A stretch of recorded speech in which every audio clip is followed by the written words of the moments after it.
سوات منګوره کې په ذاتي مسکول کې د ماشومانو د اړخه ساينس او آرټ نمایش شو چې پکې طالب علمانو د خپل لاس جوړ کړي شوي څیزونه یې ښودي. د دې ترڅنګ ماشومانو اتڼ هم وکړو او د موسیقۍ تابع هم کړې وه. د مشرق ټي وي خبریال نیاز احمد خان دا رپورټ ګورو. سوات منګوره کې د سکولونو ماشومانو د خوندور اتڼ د ساينس او آرټ ایکسپو برخه ده. د سکول طالب علمان وایي چې هر کال داسې میلې کېدلې ولې تیر کال د کرونا له وجې نه وي شوي، نو ځکه اوس خوند یو په دوه شوی دی. په دې کې سټوډنټ چې دي که نه هغو ته ډېره فایده میلاویږي. هغو چې دي د هغو د مازغه لږ لا کولاو شي چې هغوی لکه چې په موږ څه کمی نشتي. زموږ پکې خپل اجره سټال دی او دې کې موږ خپل اجرنو لکه مطلب چې اجره کې کم کسان کینی د هغوی پښتنو سټایلونه کوو.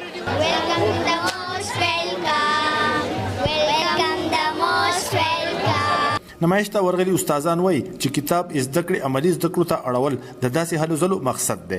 دوی وایي چې طالب علمانو کې د کار کولو جذبه شته خو حوصله افزایي پکار ده. مقصد یې هم دغه دی چې د ماشومانو پریکټیکل صلاحیت او د دې نه علاوه چې زموږ د کلچر کمې سي تاسو کتل لوبې چې کم پخوانۍ لوبې دي دلته او د موږ ډریسز دي هغه دلته کې مطلب دی چې تاسو وکتل چې موږ په ډسپلی باندې د ماشومانو ته ساينس او آرټس نندارتون کې کای وړخته د فزیکس، کیمستري، بایولوژي او ریاضي ستانونه لګیدلی ول، نو بل خو روایتي او کلتوري ستانونه هم د میلې مهمه برخه وه.